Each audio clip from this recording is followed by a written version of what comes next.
년간에 가서 2달에 한 번씩 있는 신학위원회 강의를 하고 왔습니다. 제가 이제 늘 사양을 하는데도 이제 워낙에 그 회장 목사님께서 이제 보수교단 협의회 회장님으로 계실 때부터 저를 좀 어여삐 보셔갖고 자꾸 강사로 세우시는데, 사실 제가 거기 가서 강사로 서기에는 너무 많이 부족해요. 다른 사람은 몰라도 제가 알죠. 제가 부족함에도 불구하고 하나님이 계속 세워주셔서 하고는 있는데요. 거기 갈 때마다 느끼는 게 무엇이냐면, 작년 같은 때는 강사진이 이승만 대통령 아들 김인수 박사님, 이인수 박사님 돌아가셨죠. 그리고 그 이화원에서 오셔갖고 강의하시고 하시는데 너무 힘들어 보이셔갖고 냉면이라도 좀 사드시라고 하면서 인사를 나눴는데 몇 달 있다 돌아가셨더라고요. 이 건국전쟁이라는 영화가 잘 되는 거를 보지 못하고 가셨죠. 안타까워요. 그때 듣는데 정말 많이 가슴이 아팠었어요. 또 하나는 이제 그 예영수 박사님이라고, 예태희 목사님 형님인데, 예영수 박사님은 정말 대단하신 학자 목사님이십니다. 이제 올해 그분이 이제 미국으로 아예 들어가셨어요. 그러면서 이제 꼭 강의하시던 부분, 뭐 말도 못해요. 기라성 같은 그런 목사님들이 하실 때 저는 가서 이제 은혜 받고 우리 총회도 참석을 해야 되니까 이렇게 하다가 했는데, 예영수 박사님이 미국으로 가시면서 그 라인이 하나 빈 거예요. 그러니까 이제 그 협의 회장님께서 저를 거기다 넣으셨는데 저는 몇 번만 하고 말겠다 그랬었어요. 왜 그러냐면 제가 질려버릴 가면, 워낙에 지존들이시라 입만 딱 벌리면요 줄줄줄줄줄 녹음을 다 하다가요 얼마나 진짜 기가 막힌지 입을 딱 벌려갖고 다물어지지가 않아요. 저는 그냥 성령으로 하긴 하지만 제가 봐도 너무 얕아요. 제가 사양을 계속 하는데도 할아버지 목사님이 내가 80이 넘어갖고 하면 얼마나 하겠냐고 막 혼내시고 그래갖고 또 가고 하는데, 오고 가는 것도 막 밀려갖고 하루 종일 걸려요. 제 강의만 하고 딱 올 수는 없잖아요. 그럼 이제 제 뒤에 강의는 또 요한계시록이에요. 또 어제 같은 경우 제 앞에 강의는 보니까 원어야, 원어. 머리 아픕니다. 원어에 대해서 하시고 제 뒤에는 이제 미래에 대해서 계시록의 또 권위자세요. 계시록을 하시고 학교 학장님들, 총장님들 이런 분들이 하시거든요. 원어 공부를 하면 굉장히 유익해요. 히브리어는 구약 성경에 쓰여졌고 신약 성경이 헬라어로 쓰여졌다고 했잖아요. 히브리어는 글자라고 하기에는 상용 문자라서 생긴 대로 그려놓은 그림이라 할까요? 약간 그런 모형인데요. 히브리어를 다 알면 훨씬 수월하죠. 자, 우리가 만약에 아담, 그럼 우리는 한국 성경만 읽으면 아담과 하와가 있었대요 이러잖아요. 근데 아담이 히브리어는 흙이거든요. 흙. 훨씬 쉽죠, 여러분. 이렇게 되잖아요. 아담이 흙이구나. 그럼 우리 재료가 흙이라는 거잖아요. 첫사람 아담이 흙이다. 근데 그런 식으로 나가니까 원어가 유익하다는 거죠. 원어가 유익한데 들어보면 기가 막혀요. 알지도 못하는 말을 막 듣느라고 머리가 쥐가 납니다. 그래서 성경의 기원과 또 성경 지도 배우면 또 얼마나 기가 막힌지 알아요? 지도와 그 지형. 지도와 지형 배우면 동네 이름에 따라서 유래, 전통 다 나오잖아요. 또 그거 들으면 또 기가 막혀요. 공부를 한 게 제가 해보니까 여러분, 할수록 모르는 게 더 많아요. 배울수록 모르는 게 더 많아요. 자꾸 공부도 재밌단 말입니다. 한없이 빠져들어가요. 그래서 원어를 배우고 성경의 기원과 성경 지도 지리 또 기원에 대해서 공부하고, 모든 학문에는 각각 전공 분야의 지존들이 계세요. 지존들의 특징이 뭐냐면 자기가 아는 게 다이라고 생각하니까 남의 것을 잘 못 받아들여요. 저는 잘 받아들여요. 많이 들어있는 게 없으니까 잘 받아들여요. 근데 지존들은요, 당신들의 것이 최고인 거예요. 잘 못 받아들이는 아쉬움이 좀 있습니다. 저는 이제 교회를 건축을 해보면서, 여기 이제 건축에 관계되신 분들도 있지만요, 제가 말하는 건 다 맞진 않을 거예요. 그러나 제가 본 거대로 말하면 성전 건축을 할 때 토목공사를 하더라고요. 산이었으면 밀어야죠. 또 벽을 쌓아야죠. 축대를. 토목공사를 한 다음에 바닥 매트 공사를 하더라고요. 공구리를 갖다 붓는데 그냥 붓는 게 아니라 철근을 촘촘히 넣고 털을 닦아서 우리 교회 질 때 말하는 거예요. 그리고 나서 매트라고 하는데 그게 이제 레미콘 갖다 타설 갖다 붓는 거예요. 그러면 이제 기초 공사를 해요. 기초 공사를 하면서 철빔을 올리거나 벽돌을 쌓거나 뭐 이제 건물이 올라가야 되니까요. 그 레미콘이 한 5, 60대가 왔던 것 같아요. 레미콘이 와서 막 부어요. 그러면 이 나무 같은 거로다가 이렇게 가설 공사를 해가지고 거기다 부으면 말릴 때까지 기다렸다가 그걸 떼내면 모형이 나오죠. 그다음에 가설 공사를 하죠. 가설 공사를 하고 다 테두리를 뺑뺑 돌아가면서 이제 부자재를 가져다가 그 뭐라고 그래요? 다 잊어버렸어요. 이렇게 다 그 사람들이 지나다닐 수 있도록 가설 설비를 해놓습니다. 그리고 이제 내외장 공사를 하게 되고 소방공사, 설비공사, 전기공사, 창호공사 이 파트별로 공정이 엄청나요. 근데 여러분 하나도 중요하지 않은 건 없어요. 공사를 해보니까 우리가 이번에 물 조금 샜을 때 보니까 창호공사에 실리콘이 덜 싸줘서 그런 거예요. 뭐 어디가 새는 게 아니라 왜 그런가 하고 보니까 그 방수공사 하셨던 분이 그래요. 이쪽은 다 했는데 이쪽에는 산이라 차가 못 들어가서 그 창호를 못 싸줬대요. 그러니까 사람이 줄 타고 내려가든가 더 큰 차를 불러야 된대요.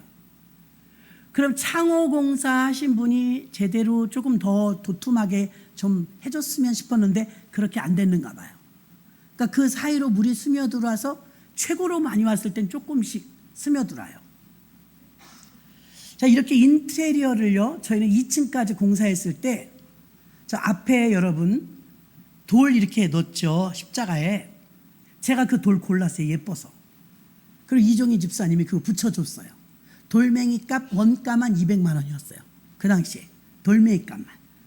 예쁜데요 단점이 생겼어요. 돌은 안 되겠더라고요. 이 말씀을 선포하면 튀어. 방음 뭐 이런 게 돼야 되잖아요.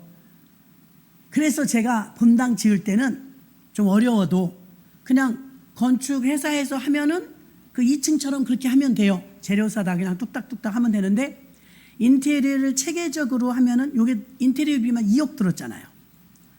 인테리어는 이게 뭐 목소리가 뭐 쏙쏙 스며들어가고 또 불 나도 불 안 번지고 뭐 이런 거 까다롭죠. 그리고 이제 디자인 전체적으로 조화, 색상 우리 잘 된 거 이거요. 한 2억 들여서 했는데 인테리어 공사 마치고 나면 건축 준공 필증 받아야 끝나요. 근데 제가 공사를 해보니까 어느 곳 하나도 소홀히 하면 꼭 탈이 나요. 그래서 토목할 때부터 준공 필증 받을 때까지 공정이 굉장히 많은데 그 많은 공정이 다 중요해요. 왜 이렇게 늘어놓냐면 이 과정을 성경의 역사를 보면 6,000년의 역사가 흐르잖아요. 어느 성경 하나도 뺄 수 없이 다 중요해요. 창세기부터 계시록까지. 그런데 만약에 저희가 이제 1층, 2층까지만 지을 때는 정말 철저한 기도 속에 빨리 100년 만에 처음으로 맞이하는 마른 장마라고 하고 비 한 방울 안 와갖고 단시일 내내 공정이 빨라져서 공사도 빨랐고 공사도 잘 됐고 돈도 남았대요. 업체 측에서. 그런데 3층, 4층 질 때는요 소장님을 잘못 만났어요. 소장님이 사무직 같은 분이 오셔서 일은 절대 안 해요. 그래갖고 이분이 그냥 사무실에서만 계시는데 공정이 진도가 안 나가요. 월급도 많다던데. 굉장히 답답했어요. 그런데 이 모든 과정을 경륜이라고 할 수 있습니다. 경륜. 근데 제가 벽돌 쌓을 때 좀 답답했고요. 신방을 갔다 와도 한 줄도 안 늘어난 것 같아요. 워낙 넓으니까 이제 하루 종일 한 줄 돌아가요. 얼마나 깝깝한지 알아요? 공정이 빨리빨리 안 넘어가면 답답해요. 그런데 과정에 있어서 다음날 와보면 요거 하나 돼 있고 요거 하나 돼 있고 그 재미도 참 좋은데요. 이게 공정에서 안 넘어갈 때 아주 깝깝합니다. 답답하고. 그리고 공사 일정이 늘어나면 늘어날수록 업체가 남는 게 없어요. 인건비로 다 빠지니까. 계속 딜레이가 되는 거예요. 그래갖고 2차로 3, 4층 건축할 때는 업체도 힘들었고 우리도 힘들었어요. 근데 여러분, 토목공사 중요하고 매트공사도 중요하고 기초공사도 중요하고 철비물 올리거나 벽돌을 쌓거나 가설공사를 하거나 골조도 중요해요. 그 뒤에 이제 뭐 자질구레하게 엘리베이터부터 해서 전기, 설비, 소방, 창호, 인테리어 다 중요하죠. 그런데 토목을 하려고 제가 건축한 건 아니에요. 벽돌만 쌓으려고 제가 건축을 시작한 것도 아니에요. 우리 교회가 건축을 할 때는요, 인테리어가 그것 때문에 우리가 건축한 것도 아니에요. 목적은 성전 건축이에요. 성전 건축 완공이죠. 저마다 자기 그 공정에서 멈춰 있으면 이게 너무 중요하다고, 이건 그냥 지나갈 수 없다고, 이건 굉장히 중요하다 그러면서 계속 붙들고 있으면 저 깝깝하죠. 지존들이 계시는데 다 맞아요. 너무 훌륭하시고 구약 너무 중요하죠. 창세기 너무 중요하죠. 원어 너무 중요해요. 그 모든 것들이 진짜 목적은 우리 천국 가게 하려는 것이거든요. 목적은 영적인 가나안 땅에 들어가서 천국 가는 게 목적이에요. 공사만 계속 하고 있는 게 목적이 아니에요. 원어에만 그냥 매여 있는 게 목적은 아니에요. 진짜 목적은 성전 건축 완공이죠. 과정이 중요하지만 과정에서만 계속 머물러 있으면 안 된다고요. 그 구약시대, 신약시대, 지금 은혜의 시대, 복음의 시대. 그럼 하나님이 볼 때는 구약시대는 아브라함을 택하셔서 약속으로 복을 주셨어요. 그때는 언약시대. 그래서 그냥 언약으로 복 주는 거예요. 언약. 약속받은 자가 복을 받는 거예요. 아브라함 땐 그랬다면 조건 없어요. 언약을 받았다면, 약속을 받았다면 그 사람은 요셉이 됐든 아브라함이 됐든 복을 받은 줄로 믿습니다. 모세 시대는 조건부예요. 모세 시대는 율법이 나왔거든요. 율법은요, 하면 복 받고 안 하면 안 받는 거예요. 율법은 하라 하지 말라로 되어 있죠. 248가지의 하라, 365가지 하지 말라, 합해서 613가지의 율법. 율법은 하라 하지 마라. 그 모세 시대는요, 율법 지켜야 복 받아요. 율법대로 살아야 복 받아요. 그때는 그 시대니까요. 근데 살아보니까 율법을 다 못 지키겠네. 우리도 못 지키겠고 그 사람들도 못 지키겠는 거예요. 율법을 못 지키니까 방안이 나왔는데 그것이 뭐죠? 제사죠. 제사. 그래서 속죄제가 나왔어요. 제사는 무슨 제사냐? 내 죄를, 이 양이나 염소가 내 죄를 전가해서 이 양이나 염소가 죽어요, 대신. 1년에 한 번씩. 그래서 내 죄값을 위해서 양을 잡았죠. 양. 율법 시대는 율법을 지켜야 복을 받는데 율법을 다 지킬 수 없게 되니까 양을 잡아서 제사를 드리게 되었어요. 예수님이 오셨습니다. 예수님이 오시니까 양 안 잡아요. 염소도 안 잡아요. 예수님이 오시고 나서는 복음 시대, 오늘 마가복음 1장 1절 한번 볼까요? 마가복음 1장 1절 함께 읽어요. 시작. 복음 시작이 복음서에 나와요. 복음이 구약엔 한마디도 안 나와요. 복음의 시작이, 지금 처음 시작이 신약이에요. 그럼 지금 이제 복음 시대인 거예요. 예수님 오시고부터는 복음 시대. 예수 그리스도의 복음의 시작이라. 구약엔 이런 말이 없었다고요. 구약은 율법 시대. 예수님이 오시고는 복음 시대. 그 로마서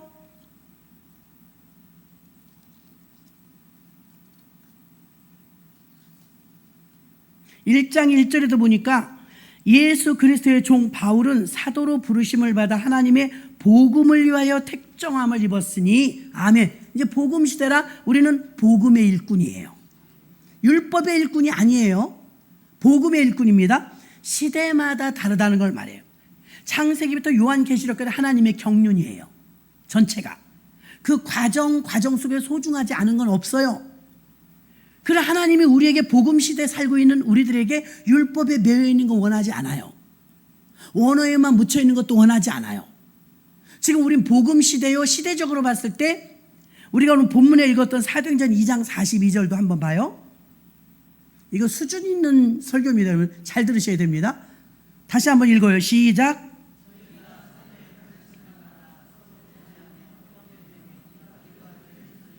아멘. 사도의 가르침을 받다. 오늘 제목이에요. 사도의 가르침을 받았대요. 그럼 구약에는 선지자고 신약에는 사도 제자니까 구약의 선지자들은 무엇을 가르쳤죠? 율법을 가르쳤어요. 제사법을 가르쳤어요. 하나님 섬기는 법을 가르쳤고 언약에 대해서 가르쳤어요. 그 사도가 가르쳤대. 뭘 가르쳤을까요? 초대교회, 사도행전 교회가 지금 쫙 2장 42절부터 47절까지 나오는데 처음부터 뭐가 나오냐? 사도가 가르쳤대요. 지금 한국교회뿐만이 아니라 오늘날의 목사들도 이 사도의 가르침을 배워야 돼요. 이 사도의 가르침을 가르쳐야 돼요. 성경 공부하라는 소리가 아닙니다. 그럼 사도는 무엇을 가르쳤을까요? 사도는 무엇을 가르쳤냐면 율법 안 가르쳤어요, 여러분. 언약에 대해서 안 가르쳤어요. 족보에 대해서, 전통에 대해서 가르칠 게 얼마나 많아요. 사도행전을 보면 전도하다가 핍박을 받았던 사도 바울도 그랬고요. 베드로도 그랬고요. 스데반도 그랬고요. 율법이나 구약 성경에 능통했어요. 굉장히 탁월했어요. 사도행전 7장 같은 데 보면요. 스데반은 집사님인데도 성경 수준이 목사님들 뺨쳐요. 성경을 쫙 꿰잖아. 전도하면서. 그런데 돌에 맞아 죽죠. 사도들은요. 자기들이 이때까지만 해도 신약에 나오는 사도행전, 마태, 마가복음 때는 신약 성경은 없었어요. 이들이 말하는 경의 이른바 이건 다 구약을 말하는 거예요. 이해가 되시죠? 구약 성경밖에 없었다고요. 어느 분한테도 제가 그랬습니다. 왜 이스라엘은 지금도 전쟁이 이렇게 많이 나느냐? 이스라엘이 미안하지만 예수를 안 믿어요. 그들이 말하는 거 구약만 믿어요. 제칠 안 시켜도 마찬가지예요. 구약만 믿어요. 예수님이 오셨는데 예수님을 부인해요. 하나님의 아들이 어떻게 마국간에 태어나냐 이 말이에요. 존귀하게 오셔야지. 왕궁으로 오시거나 구름 타고 오시거나. 이제 주님이 다시 오신다고 했으니까 분명히 오실 텐데 예수님이 말했어요. 내가 다시 올 때 이 모습 그대로 온다고. 근데 가실 때 어땠냐면 구름 타고 올라가셨거든요. 그러니까 구름 타고 내려오실 거예요. 구름 타고 내려오시면 우리는 그게 재림이거든요. 재림이라서 이제 그때는 종말이거든요. 그런데 그들은 이제 그때가 초림인지 알 거예요. 재림인데 인정을 안 하니까 예수 그리스도를. 여러분 노아의 홍수 때 첫 번째 지구가 멸망을 당할 때는요. 물로 멸망해서 물. 다시 주님이 오실 때 이 지구상엔 한 번 더 재앙이 올 거예요. 지금도 힘들지만 더 혹독한 어려움이 올 거예요. 알고 있으면 조금 쉽죠, 여러분. 아무리 홍수가 많이 나도 우리는 그렇게 크게 걱정하지 않아요. 왜 그러느냐? 주님이 무지개로다가 우리에게 약속했어요. 내가 다시는 물로 심판하지 않으리라. 믿으십니까? 하나님께서 당신의 이름을 걸고 표징으로 무지개를 보여주시면서 너무 참담했거든요. 그랜드 캐년 같은 게 물길이에요. 그때 홍수 때. 그런데 물로 심판을 했는데 심판을 안 하겠다는 소리는 안 하셨어요. 다시는 물로는 심판하지 않겠다고 했어요.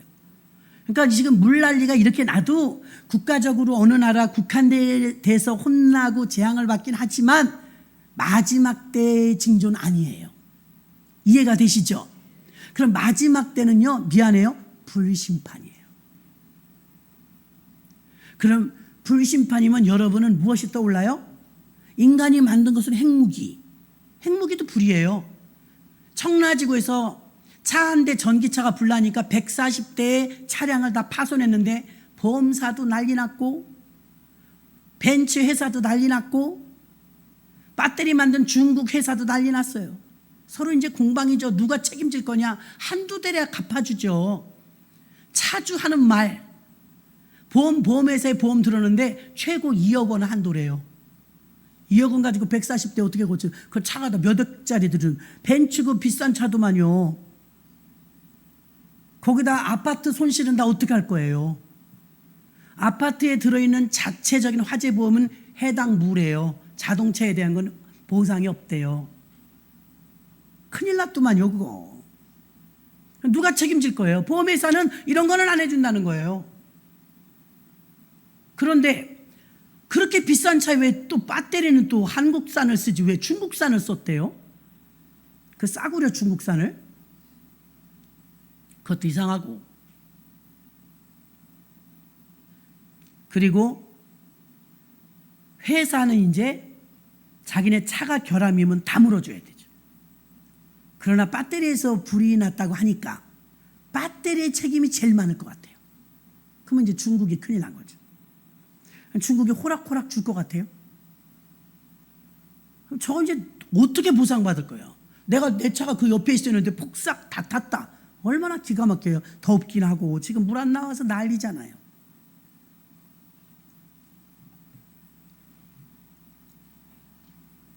하나님께서 불로 심판하신다고 우리가 가정을 하면요. 그럴 만한 요소가 많아요. 지금이 몇 년도예요? 2024년. 근데 하나님은 인간의 힘을 빌릴 것 같진 않아요. 여러분에게 공포 분위기를 조성하려고 그런 건 아니고요. 사실을 입각해서 알려드리면 백두산은 100년에 한 번씩 폭파했대요. 100년에 한 번씩 자료가 있더라고요. 그럼 북한에서는 자료를 그거 할 만한 능력이 안 되고 일본이 다 했더라고요. 100년 전에 그것이 다 일본까지 분진이 날라와서 어려움을 겪었대요. 너무 기가 막힌 건 제가 몇 년 전에 백두산에 만년설이 없어졌다고 찍은 걸 봤거든요. 언제나 눈에 덮여있는 산이 눈이 없대요. 그래서 이제 몰래 잠입해서 어떻게 해서 거기를 촬영을 갔는데 물이 온천수가 나오는 거예요. 그러니까 물이 온천수가 나오니까 눈이 녹을 수밖에요. 온천수가 나오는 게 아니고 용암이 올라오고 있다는 증거예요. 그럼 백두산이 100년이 언제냐? 내년이래요. 내년. 멀리 남은 것도 아니에요. 500km까지 간대요. 분진이. 그럼 이제 일본하고 한국이 큰일 난 거죠. 그럼 백두산에서 천지연에 있는 물이 몇백 톤?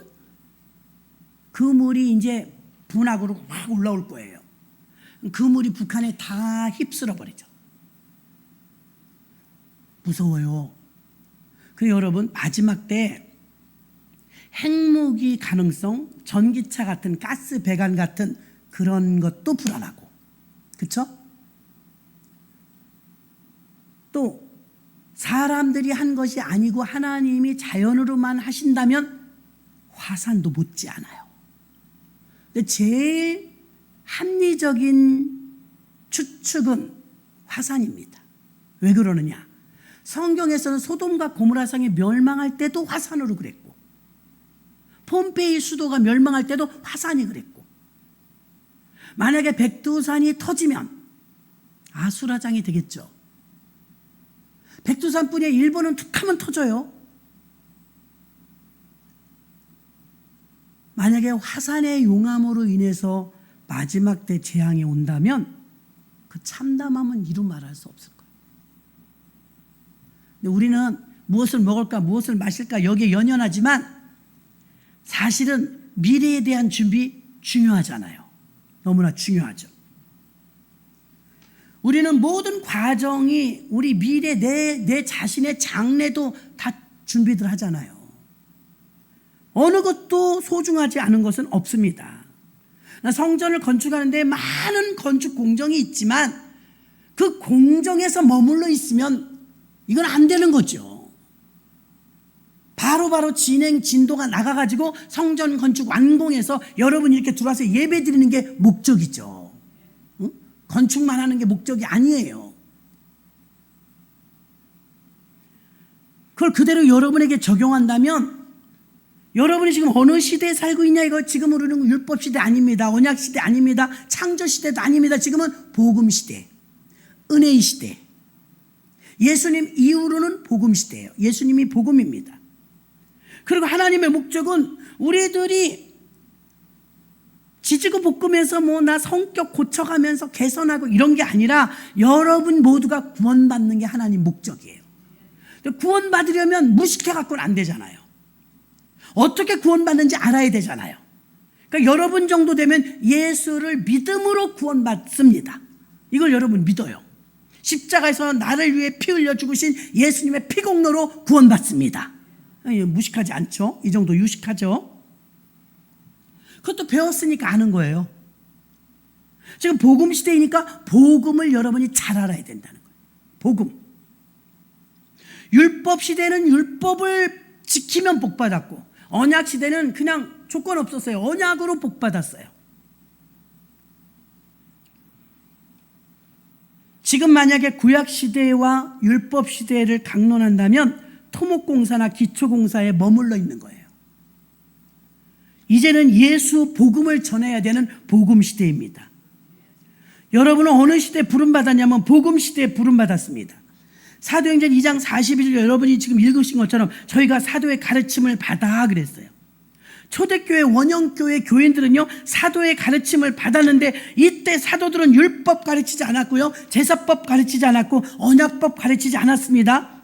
사도들은 구약의 그것들을 가르치지 않았으며 기도와 전도와 모이기에 힘쓴 것과 공동체의 하나됨과 연합, 서로 필요를 따라 나눠주며 성전에 모이기를 힘쓰고 나가서 전도하고 교회를 부흥시키고 교회를 세우는 일을 한 줄로 믿습니다.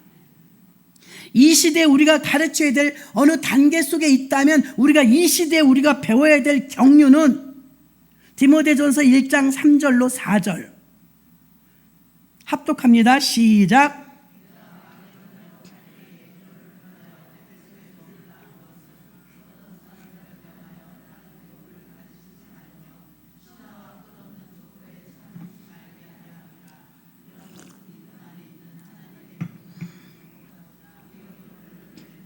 아멘. 하나님의 경륜을 이루어야 되는데 과정으로 자꾸 지나가야 되는데 하나님의 경륜을 이루지 않고 변론을 내는 것이 무엇이에요? 신화와 끝없는 족보에 창념하고 또 3절에 다른 교훈을 가르치지 말라.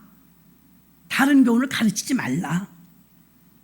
사도들이 전한 복음 외에 다른 복음을 전하면 저주를 받는다고 갈라디아서 1장 8절에 나와 있습니다. 그러나 우리나 혹 하늘로서나 혹 천사라도 우리가 너희에게 전한 복음 외에, 사도들은 복음만 가르쳤어요. 복음 외에 다른 복음을 전하면 어떻게 한대요? 저주를 받을지어다. 지금도 율법만 가르치면 저주받아요. 지금도 언약법만 가르치면 저주받아요. 지금은 어떤 때예요? 지금은 복음을 가르쳐야 할 때입니다. 복음의 시대예요. 갈라디아서 1장 10절에 보면 이 복음을 전하는데 이제 내가 사람들에게 좋게 하랴 하나님께 좋게 하랴 사람들에게 기쁨을 구하랴 내가 지금까지 사람의 기쁨을 구하는 것이었다면 그리스도의 종이 아니니라. 사람들이 좋아하는 말을 해주고 싶다 이거예요.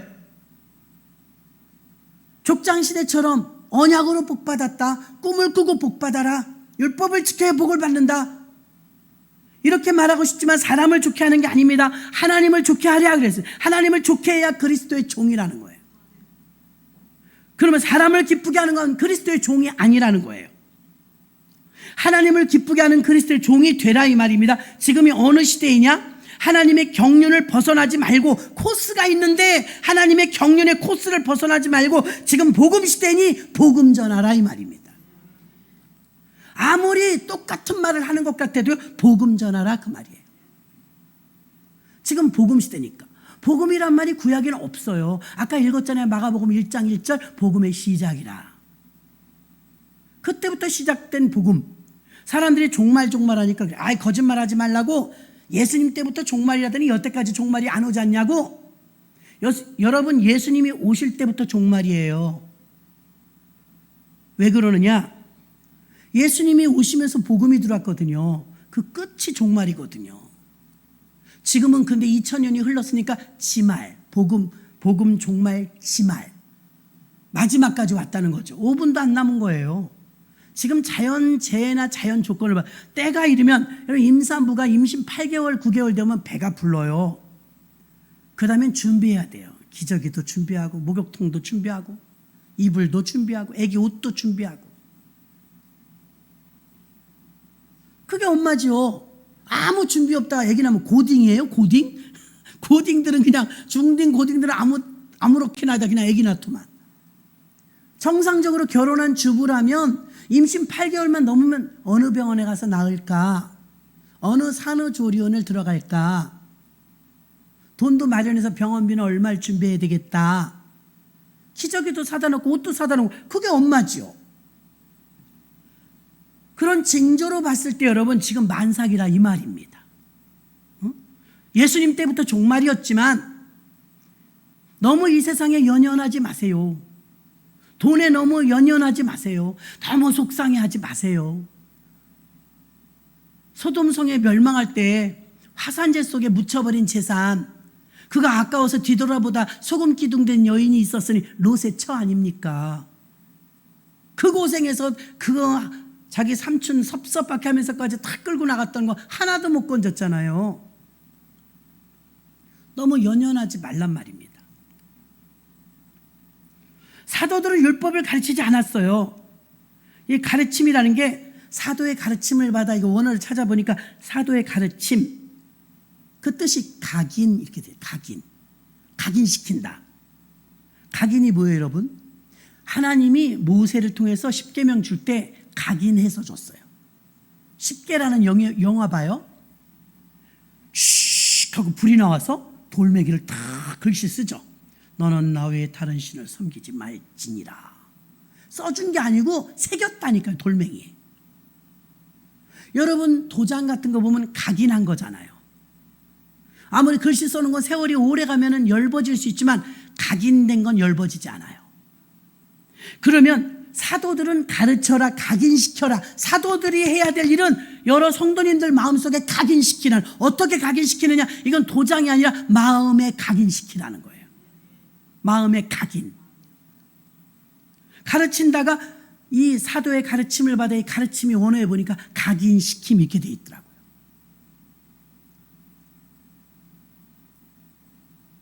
어제 말했나 언제 말했죠? 어린아이가 엄마가 유치원 갈 때마다 차 조심해라, 길 조심해라, 차 조심해라 잔소리로밖에 안 들려요. 엄마는 맨날 똑같은 말이야. 그날도 막 책가방 내던지고 나가 놀으려고 그러는데 강아지랑 뛰어나가는데 끽 그런 소리가 났어요. 그러니까 강아지가 이 꼬맹이보다 한 발 앞서 나가는데 달려오는 차에 치여서 그 자리에서 죽었네. 그걸 이 7살짜리가 봤어요. 충격이죠. 자기가 사랑하는 강아지가 죽었으니.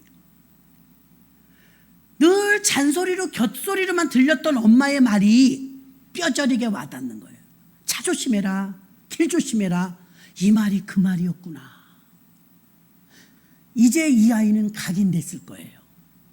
이제 엄마가 차 조심해라 그러면 우리 강아지 죽었을 때 생각나갖고. 여러분 진짜 지혜로운 사람은요 손실을 보지 않고 각인되는 거예요. 강아지가 죽지 않았어도 엄마가 차 조심하랬어. 한 번 더 보고 가야지. 각인된 사람이에요. 예전에 우리 조카가요 초등학교 다닐 때요 남천동에 사는데 저희 어머니가 자녀들에 대한 욕심이 좀 많잖아요. 나는 지성이 보고 싶어 죽겠다. 지성이 보고 싶어 죽겠다. 손주 보고 싶어서. 근데 학교는 우리 집 앞에 다니는데 애가 못 들린다는 거예요. 그래서 한번 물어봤어요. 얘 너는 그 학교에서 끝나서 할머니 집에서 가끔 들리지? 할머니가 보고 싶다고 그렇게 그러는데 못 들리냐? 근데요 학원차가 와서 태워 가요 이러더라고. 애들도 사정이 있더만요. 학원차가 와서 바로 실어 가니까 할머니 집을 못 들리는 거예요. 그렇구나. 그럼 어떡하지 그랬더니 얘가 이래요. 근데요 토요일 날은 학원을 안 가요.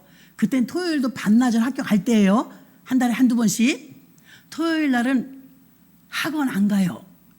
그럼 그때 갈게요. 그래요. 어머니는 그렇게 보고 싶다 그러고 또 없어지신 거야. 전화가 왔어요. 왜 그러냐 그러니까 도대체 모르겠다. 우리 집에 문에다가 누가 가방을 걸어놓고 없어졌대. 그 무슨 가방이가? 그러게 학교 가방 같기도 하고 그래요. 나중에 보니까 이제 손자가 온 거예요. 야, 너 왜 가방을 할머니 집에다 이렇게 걸어놓고 놀았니? 그랬더니 할머니가 안 계셔서요. 할머니 보고 가려고 그런대요. 그래요. 아이고 기특하다 그랬어요. 나중에 그러는 거지. 할머니가 토요일마다 기다리는 거지. 연애하듯이 기다리는 거예요. 저는 이제 새카맣게 잊어버렸어요. 세월이 지나서. 그 나중에 보니까 어머니를 만났는데 어머니가 그런 거야. 아유 기특한 놈이 토요일마다 꼭 온다. 할머니 그러고 온대요. 좋아 죽어. 손주 오니까. 제가 깨달았어요. 나는 말을 내가 해줬는데도 저는 잊어버렸어요. 근데 걔는 각인된 거예요. 토요일만 되면 할머니를 들리는 거. 학교 끝나고. 여러분 얘는 말을 잘 들어요. 얘는 말을 안 들어가 귓구멍으로 못 들었다는 소리가 아니잖아요. 행동으로 옮기지 않았다는 소리잖아요. 얘는 징글징글하게 말도 안 들어요. 그럼 얘는 귀로는 들었지만 행동으로 안 옮기는 아이를 그렇게 말하고, 콩나물 1,000원어치 사와라, 두부 한 번 사와라, 2번 시키면 2번 다 가는 아이는 그 아이는 갔다 오네. 행동하네. 말 잘 듣는 아이라고 하는 거잖아요.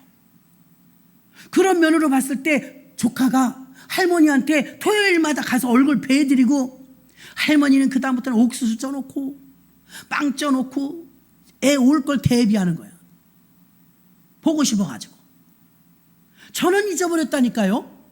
근데 말을 들은 그 아이는 안 잊어버렸어요. 왜요? 그 아이 마음속에 그 말이 살아있는 거죠. 이게 각인이에요. 각인. 여러분이 행동거지가 전에는 부어라 마셔라 기분 낚이는 대로 살았는데 이제는 여러분들이 그렇게 살지 못한단 말입니다. 그럼 여러분 안에는 여러분 하나님 말씀이 살아있는 거예요. 근데 아직도 그게 해결되지 않았다. 아직은 각인되지 않은 거예요. 그냥 흘러가는 거예요. 흘러가는 거.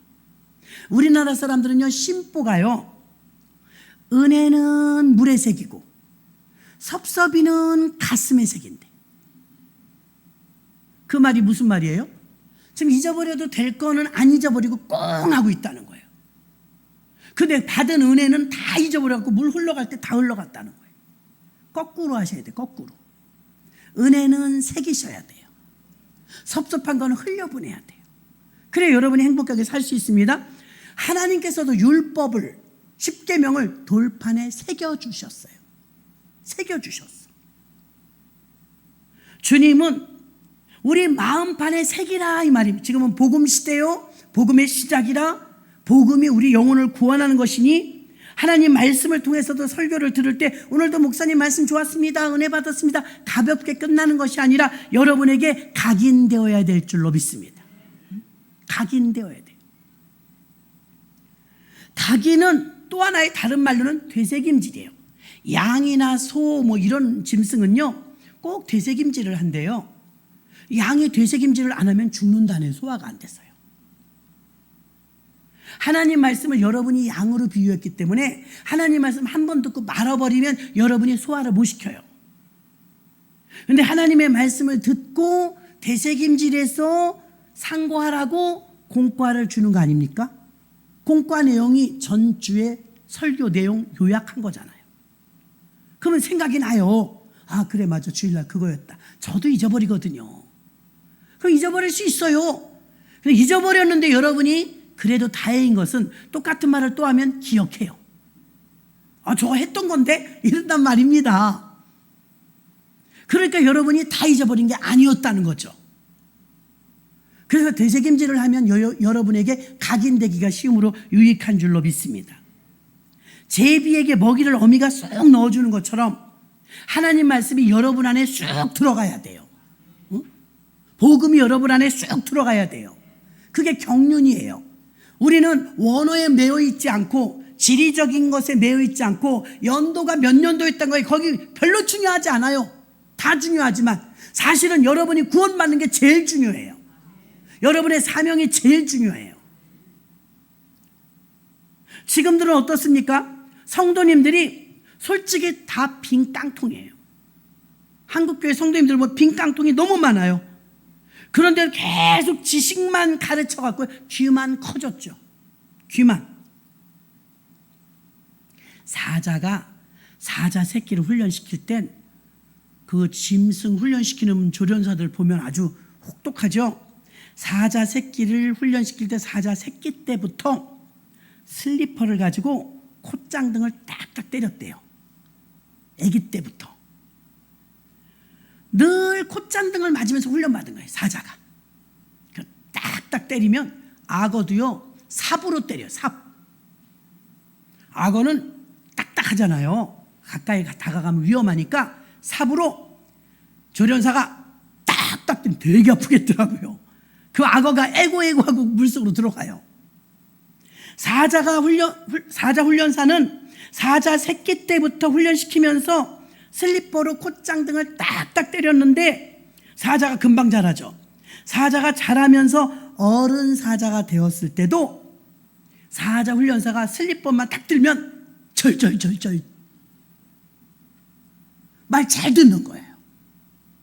학습된 거죠. 훈련사가 슬리퍼만 들면 꼼짝 못하고 오히려 위험하지 않게 사자를 훈련시킨답니다. 엄밀히 말하면 여러분이 양이에요. 근데 목회보다는 목양이 맞는 말이에요. 목양. 목양이 무슨 말이냐? 유모가 젖을 주는 거예요. 유모가 아기에게 젖을 주듯 먹이는 거죠. 가르치는 것보다 먹이는 거. 선생은 지금 현대시대에 많으나 아비가 없는 시대예요. 어미가 없는 시대예요. 로마서 1장 1절에 예수 그리스도의 종 바울은 사도로 부르심을 받아 하나님의 복음을 위하여 택정함을 입었으니, 오늘 본문에도 저희가 사도의 가르침을 받아 서로 교제하며 떡을 떼며 기도하기를 전혀 힘쓰니라. 사도들은 가르쳤는데 목양했냐 이 말이에요. 저는 이 바울도 존경하지만 사도들도 존경하는 것은요, 사도들이 교회의 각자 필요에 따라 나눠줬대요. 우리 교인이 그렇게 많지 않은데도요, 다 몰라요. 속속들이. 어느 정도는 알지만 형편과 사정과 처지를. 근데 이때 교회 성도들은 3,000명에서 5,000명이 되거든요. 약 2만 명까지 부흥했다고 해요. 초대교회가. 그럼 여러분 2만 명까지 되는 동안 사도들이 그들의 필요를 안다는 것은 대단한 목양입니다. 우리 교회 목사님들이 여러분 이름 다 알까요? 우리 교회 목회자들이? 6명의 목회자들이 여러분 이름 일일이 다 알까요? 어떤 땐 직분도 몰라요. 직분도. 그런데 초대교회 사도들이 얼마나 훌륭하냐면요, 이게 목양을 했다는 증거입니다. 100마리의 양이 있을 때 선한 목자는 99마리를 들에 두고 한 마리를 찾으러 갔대요. 그럼 한 마리를 잃어버린 걸 어떻게 알아요? 새 봤으니까 알 거 아니에요. 새 보는 건 그만큼 관리가 되고 있다는 거예요. 관리. 자, 초대교회 사도들이 얼마나 성도님들한테 관심이 많았냐면 그들의 필요를 알았대요. 개똥에는 쌀이 떨어졌어. 새똥에는 이번에 교복이 없어. 말똥에는 요새 아파. 이런 등등. 모든 사정을 사도들이 알았다는 거예요. 그들의 필요에 따라서 나눠줬다잖아요.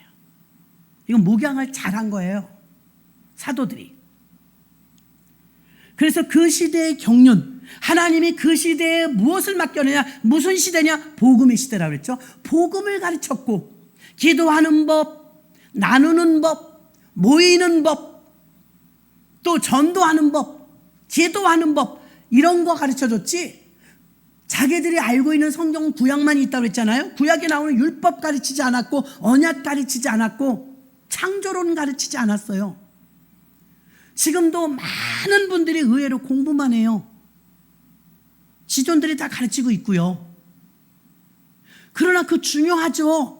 중요하지만 거기에 멈춰있고 머물려는 건 하나님의 뜻이 아닙니다. 여러분이 진취적으로 경륜을 따라 진도가 나가야 되는데 그 진도의 진행에 따라서 나가야 여러분의 목적지인 영적인 가나안을 갈 줄로 믿습니다. 어디엔가 멈춰 있어서는 안 된다는 거예요. 지금도 교회들이 이 일을 해야 됩니다. 사도의 가르침을 받아 저들의 필요에 따라 나눠주고 떡을 떼며 순전한 마음으로 먹고 음식을 먹고 성전에 모이기를 날마다 힘쓰고 등등 많이 나오잖아요. 그리고 교제하며, 코이노니아, 교제하며, 교제가 바울이 성경 끝날 때마다 축도회 때 성령의 교통하심이, 교통이 교제예요. 자, 교제하면 어떤 일이 있습니까? 교제를 통해서 하나님의 사랑을 공급받아요. 하나님의 사랑을 공급받고 에어컨 스위치를 누군가 제일 먼저 켰을 거예요. 예배 전에. 작동이 돼요. 작동이 되니까 시원한 바람이 나와요. 스위치를 빼면 바로 꺼지겠죠. 에어컨은 전기줄을 통해서 공급되는 거예요. 여러분이 교제하면, 하나님과 교통하면 공급을 받습니다. 사람들이 탈진이 올 때가, 이렇게 더울 때 탈진이 많이 오죠. 탈진이 오는데 목회나 예수 믿는 일에 탈진도 올 수 있어요.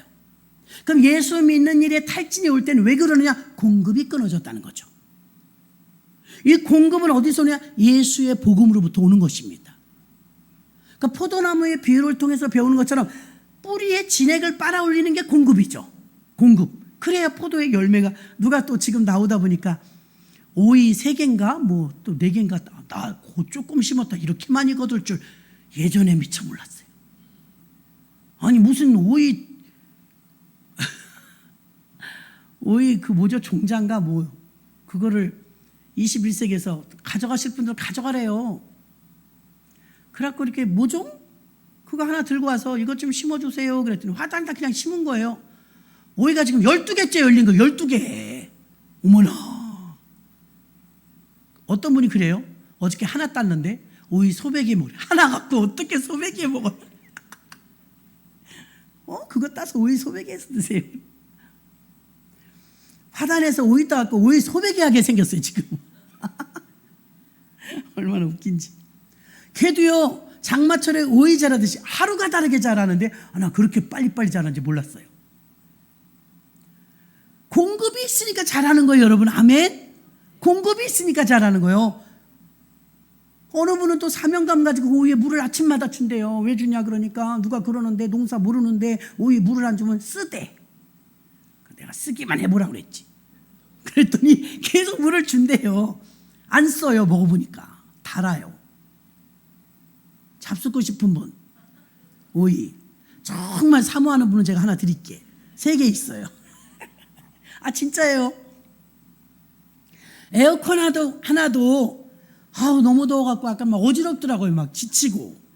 왜 이렇게 더워요? 막 좀 혼곤해. 교회가 제일 시원해.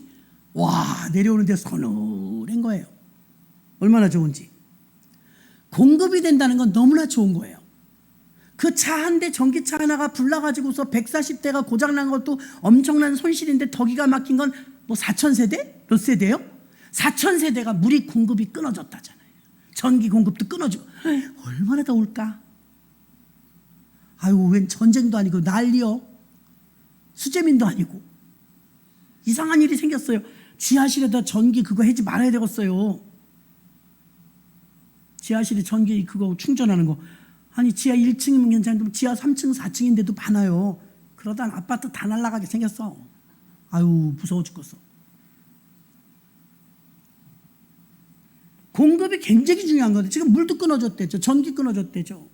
오늘이나 내일 조금 된다고 그러더라고요. 교회 다니면서 메마름이 오는 건요, 공급이 끊어져서 탈진이 오는 것입니다.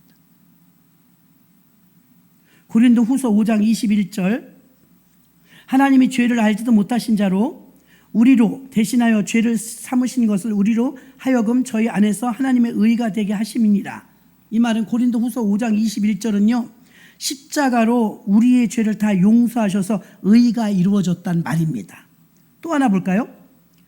로마서 4장 7절, 그 불법의 사하심을 받고 그 죄를 가리우심을 받는 자는 복이 있다. 불법의 사하심을 받고 죄의 용서 받는 게 복이라는 걸 말합니다. 용서받았죠. 우리가 로마서 4장 8절 볼까요? 주께서 그 죄를 인정치 아니하실 그 사람은 복이 있도다 함과 같으니라. 이런 진도가 더 나갔어요. 죄가 아예 삭제된 거예요. 응? 주께서 죄를 인정치 아니할 뿐 아니라 죄가 삭제된 거죠. 무죄인으로 된 것입니다. 죄를 죄로 인정치 않게 되었다 이 말입니다. 전에 우리는 어떤 사람이었습니까? 죄의 종이었습니다. 죄인이었습니다. 내가 죄와 분리될 수 없었고 죄가 나를 장악하고 있었습니다. 그런데 로마서 7장 2절에 보면 여러분 이거 맨날 읽어도 이해가 안 될 거예요. 로마서 7장 2절 남편이 있는 여인이 그 남편 생전에는 법으로 그에게 매인받으니 만일 그 남편이 죽으면 남편의 법에서 벗어났느니라. 이 말은 무슨 남편이 있었는데 남편이 죽으면 애인이 생겨도 바람이 아니라는 거예요. 죄가 아니라는 거예요. 근데 여기서 남편을 뭘로 표현해요? 율법.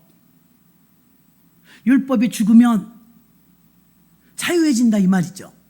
남편이 있던 부인이 남편이 죽으면 더 이상 바람이 아니죠. 연애지. 불륜도 아니죠. 율법 남편이 죽으니 율법이 이제 나에게 아무 요구도 못하고 나를 속박할 수 없다는 걸 말해요. 율법에서 자유가 왔다 이거예요. 율법에서 자유. 죄의 옛사람은 죽고 새사람 신랑 예수에게 접붙임됨으로 인해서 이제 새 남편을 만났는데 이 새 남편이 예수고 복음이에요. 율법이 아니고 율법 남편 죽고 복음 남편 예수가 이제 새 신랑이 된 것이다. 옛사람은 죽고 새 사람이 되었다 이 말입니다. 예수 남편이 내 안에 오셔서 수고하고 무거운 모든 짐을 다 가져가 주시고 우리에게 누림을 주시죠. 그래서 히브리서 9장 12절에 염소와 송아지의 피로 이제 아니하고 1년에 한 번씩 하던 자기 피로 누구 예수 피 오직 자기 피로 영원한 속죄를 이루사 단번에 성소에 들어가게 하셨느니라. 아멘. 그 누구예요? 예수님의 피로 우리가 단번에 지성소에 들어가게 됐다 이 말입니다. 영원한 구속을 전한 이 구속 이 구원을 전하는 복음 시대의 일꾼이라 이 말입니다. 단 예수 신랑이 우리에게 들어오시면 이제 내 안에 이김을 주시는 하나님께 감사하는데 내 노력으로 되는 게 아닙니다. 예수가 계심으로 이기게 되는데 고린도전서 15장 57절 우리 주 예수 그리스도로 말미암아 우리에게 이김을 주신 하나님께 감사하노니 내가 아니요 내가 죽었기 때문에 나는 날마다 죽으니까 이제 사도들의 메시지는 나는 날마다 죽고 내 안에 그리스도가 산다. 갈라디아서 2장 20절 내가 그리스도와 함께 십자가에 못 박혔나니 그런즉 이제는 내가 산 것이 아니요 오직 내 안에 그리스도께서 사신 것이라. 이제 내가 육체 가운데 사는 것은 나를 사랑하사 나를 위하여 자기 몸을 버리신 하나님의 아들을 믿는 믿음 안에서 사는 것이라. 아멘. 구약은 율법, 신약은 믿음이에요. 이제 믿음으로 살라 이 말이에요. 믿음으로. 죄에 대하여 죽은 자로 여길지어다 하나님으로부터 산 자로 여기고 죄에 대해서는 죽은 자로 여기라고. 이게 이 마지막 말씀 전하겠습니다. 로마서 6장 11절 이와 같이 너희도 너희 자신을 죄에 대하여 죽은 자요. 율법 남편이 죽었으니 죄에 대하여 죽은 자. 요구를 못해 율법이. 더 이상 요구를. 그래서 예수 안에서 하나님에 대해서는 산 자로 여길지어다. 여러분 사전에 봐요. 여길지어다가 뭐예요? 인정하라 이 말이잖아요. 여길지어다. 하나님에 대하여 너는 살았고 죄에 대해 죽었음을 인정하라 이 말입니다. 그걸 믿으라는 거예요. 죽은 자는 이제 못하죠. 그러니 주님이 하시는 것입니다. 내가 하려고 할 때는 아무것도 할 수 없지만 주님이 내가 하려고 하는 주님이 안 하세요. 그러니까 내가 못한다고 고백하면 주님이 하십니다. 지금은 복음 시대입니다. 사도의 가르침에 대해서 우리는 1시간 동안 들었습니다. 사도의 가르침은 더 이상 구약의 그 율법이나 전통이나 종교나 이런 게 아니에요. 이제 사도의 가르침은 복음의 시작이라 복음을 가르쳤고 새신랑인 예수를 만나게 함으로 단번에 지성소에 들어가는 권세를 받았다고 알려줬고 목회자가 아니라 목양자가 되어서 사도들은 성도들의 필요를 따라 나눠주는 참으로 유모가 아이에게 젖을 주는 것 같은 사랑하는 마음으로 성도들과 함께 했다는 것입니다. 로마서 마지막 16장에 보면 사도 바울이 33명인가에게 안부로 감사를 전하고 끝내요. 베베 집사야 고마워, 프리스가와 아굴라 고마워 이렇게 이제 하면서 인사하죠. 바울 목사님이 참 존경하는 것 중에 하나가요. 그렇게 양떼들을 사랑해요. 한 마리의 영혼을 그렇게 사랑해요. 그리고 그렇게 일일이 고맙다고 감사 표현을 해요. 그래서 사도 바울이 참 영혼을 사랑한다는 걸 알 수 있습니다. 사도 바울은 그 33명이나 되는 33명인지 4명인지 그분들을 일일이 열거하면서 자기가 이제 죽을 시간이 다가오니까 고마움을 글로 써서 남겼어요. 이게 양과 목자는요, 뗄래야 뗄 수 없어요. 양은 양끼리 1000명 있어도 목자 한 사람이 할 일을 못해요. 목사도 양이 없으면 무슨 필요가 있어요?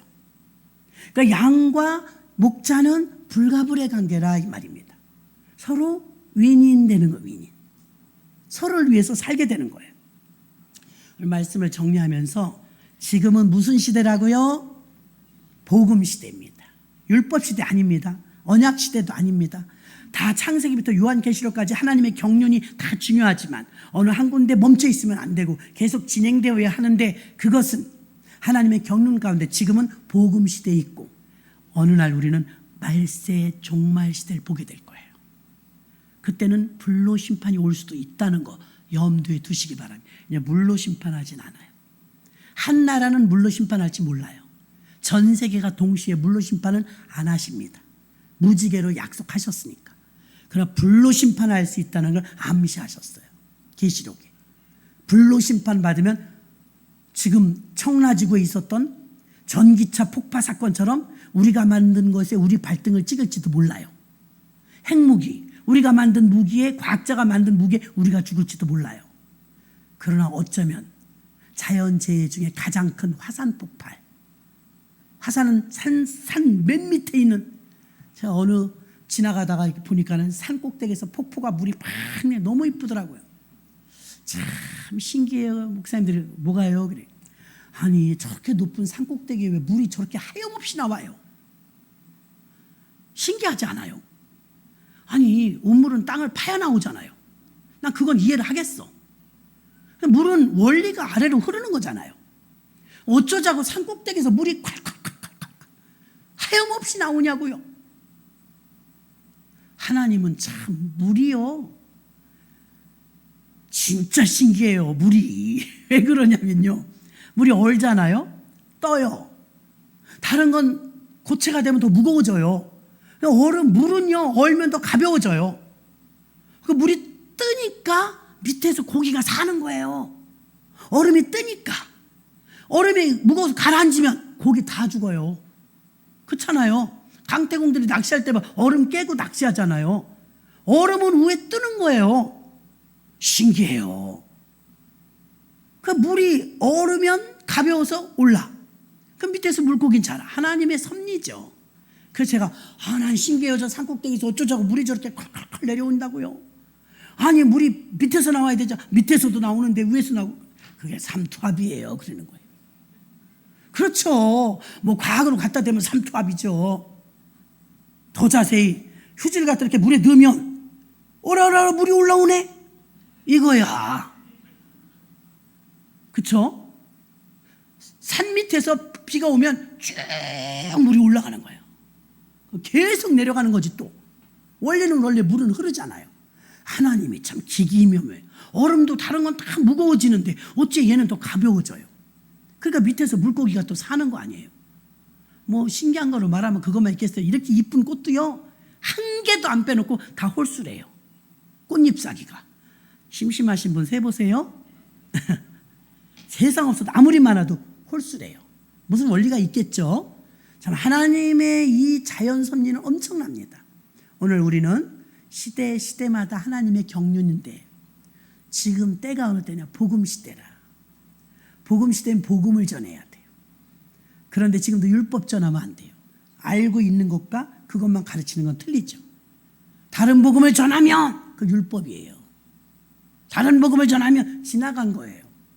아니 토목공사 있는데 반쯤 해갖고 이제 인테리어 들어가려고 그러는데 소장이 와서 토목공사 다시 해야 돼. 미쳐. 토목공사 다시 해요? 못하잖아요. 그것과 똑같은 거예요.